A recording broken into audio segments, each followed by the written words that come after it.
चलो रोल। इमरान भाई, गुजरात आए हैं, अहमदाबाद आप पहुंचे हैं। क्या सबसे पहले ये बताएं क्या मुख्य वजह है यहाँ आने की, और अनुभव पहले बताएं कैसा।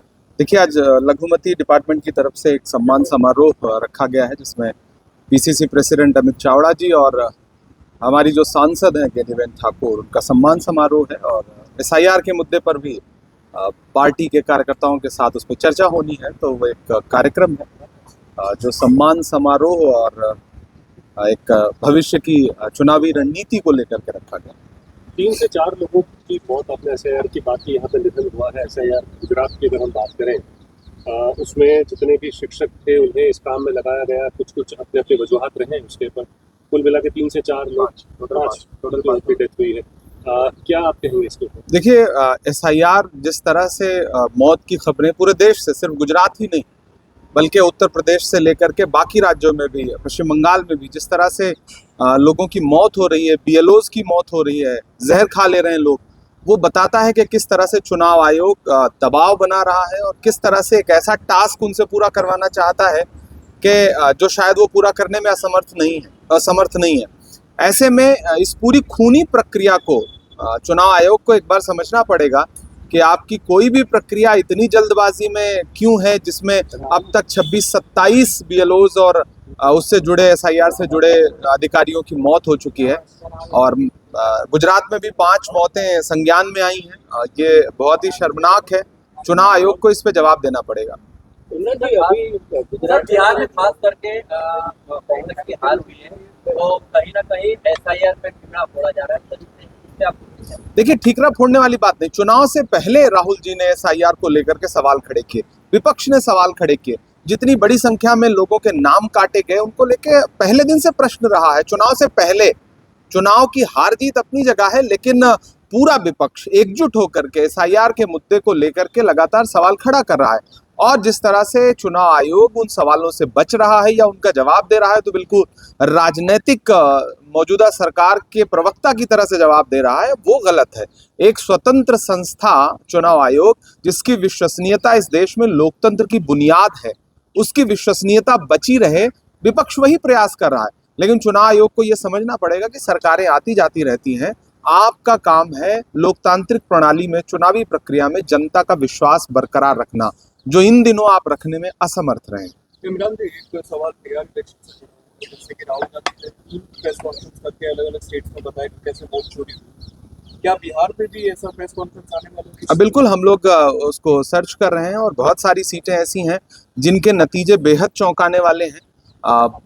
प्रत्याशियों के जो छोटे छोटे दल थे एनडीए के गठबंधन में, उनके प्रत्याशियों के चुनाव निशान नहीं पता थे और उनको वोट जो है 1 लाख से ज्यादा आया है।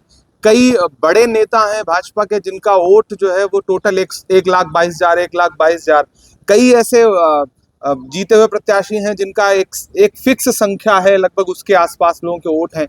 तो बहुत सारी सीटों पर बिल्कुल चौंकाने वाले नतीजे हैं और कांग्रेस पार्टी उस पर लगातार उसको मॉनिटर कर रही है और हम जरूर उस पर भी बातचीत करेंगे। और हमने जो पुराने, राहुल गांधी जी ने जो पुराने प्रेस कॉन्फ्रेंस की है, उस पर आज तक चुनाव आयोग कोई भी ऐसा जवाब नहीं दे पाई जो तसल्ली भरा हो। लगातार वो सवालों से भाग रहे हैं। खास करके कर्नाटक में सिद्धारमैया और मामला है, तो आप क्या कहना चाहेंगे? देखिए, कोई मामला नहीं है, ये आप मीडिया वालों का खड़ा किया गया मामला है और हम भी समझ रहे हैं कि ठीक है, आपको कुछ ना कुछ तो खबर चलाने के लिए कुछ ना कुछ मसाला चाहिए।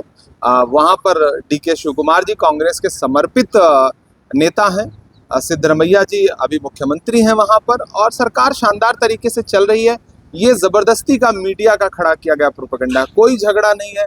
खुद राष्ट्रीय अध्यक्ष मल्लिकार्जुन खड़गे जी कर्नाटक से हैं, तो कर्नाटक कांग्रेस में, कर्नाटक की सरकार में कहीं कोई दिक्कत नहीं है, कोई परेशानी नहीं है। ये सिर्फ मीडिया का प्रोपेगेंडा है। इमरान जी, गुजरात में आप आए, गुजरात में भी मुद्दा चल रहा है दारू और ड्रग्स का। आपके विधायक है जिग्नेश मेवानी जी, उन्होंने बोला है कि दारू ड्रग्स मिल रहा है, पुलिस के पट्टे उतारने की। इन वजह से पुलिस परिवार जो है विधायक के सामने पड़े, पूर्व आईपीएस वो भी सामने आ रहे हैं। डिप्टी सीएम पर भी बहुत गंभीर आक्षेप उन्होंने लगाया। क्या देखिए, विधायक ने क्या कहा और पुलिस ने पलट के क्या कहा, इससे ज्यादा जरूरी है कि विधायक ने जो मुद्दा उठाया है वो मुद्दा क्या है। वो मुद्दा है ड्रग्स का, वो मुद्दा है शराब का। पूरा देश जानता है, दुनिया जानती है, गुजरात ड्राई स्टेट है। लेकिन इसी गुजरात में हजारों हजार करोड़ की ड्रग्स पकड़ी जा रही हैं और उनमें कौन गिरफ्तार हो रहा है, कौन भेज रहा है, कौन मंगवा रहा है, इसकी तह तक सरकार न जाने की कोशिश कर रही है, न इस पे बात कर रही है। ऐसे में वो जबरदस्ती का एक प्रकरण खड़ा ना किया जाए, जबकि हमें ये कहना है और पूरी कांग्रेस पार्टी को ये कहना है कि गुजरात के युवाओं को नशे की लत से कैसे बचाया जाए। विधायक ने एक इनिशिएट किया है, बाकी स्टेट की जनता भी उससे जुड़ रही है और ये मुद्दा बहुत महत्वपूर्ण है। मैं पूरे बिहार के लोगों से कहूंगा कि अपने बच्चों को गुजरात बिहार दोनों स्टेट में इसलिए जोड़ रहा हूं कि दोनों जगह शराबबंदी और दोनों जगह इसी तरह का मामला आता है और दोनों जगह भाजपा की सरकार है कि आप कहीं भी घूमें, आप जहां चाहेंगे आपको शराब मिल जाएगी। बाकायदा खुले में गुजरात बिहार में कई प्रकरण इस तरह के आए, गुजरात में भी यही स्थिति है। ऐसे में मैं दोनों राज्यों में जहां भाजपा की सरकारें हैं और शराबबंदी का ढिढोरा भी पीटती हैं, मैं तो उनसे कहूंगा कि आप गुजरात में नशा कैसे आ रहा है, यहाँ के युवा नशे का शिकार कैसे हो रहे हैं, खतरनाक तरह के ड्रग्स कैसे आ रहे हैं, इसके पीछे मास्टरमाइंड कौन है, कौन से देश से ड्रग्स आ रहा है, ये सारी चीजें गुजरात के सामने रखे जाने की आवश्यकता है। जामनगर वाला केस से आप बखूबी वाकिफ हो गए। उसमें आपने की पोस्ट के ऊपर जो एफआईआर हुई थी उसको सुप्रीम कोर्ट ने भी अपनी बात कही। गुजरात के परिप्रेक्ष्य में अभिव्यक्ति की आज़ादी कितनी है, क्या है, उसमें क्या कहेंगे? देखिए, उस अभिव्यक्ति की आज़ादी कितनी है और यहाँ पुलिस प्रशासन का रोल कैसा है, वो तो सुप्रीम कोर्ट का, माननीय उच्चतम न्यायालय का मेरे केस के संदर्भ में जो फैसला है, उस फैसले को पढ़े जाने की जरूरत है और उस पर चर्चा होने की आवश्यकता है। सेमिनारों में, विद्यालयों में बाकायदा माननीय उच्चतम न्यायालय ने कहा है कि क्या 75 वर्ष बीत जाने के बाद हम पुलिस को यह बताएं कि अभिव्यक्ति की स्वतंत्रता क्या है, क्या हमें बताना पड़ेगा?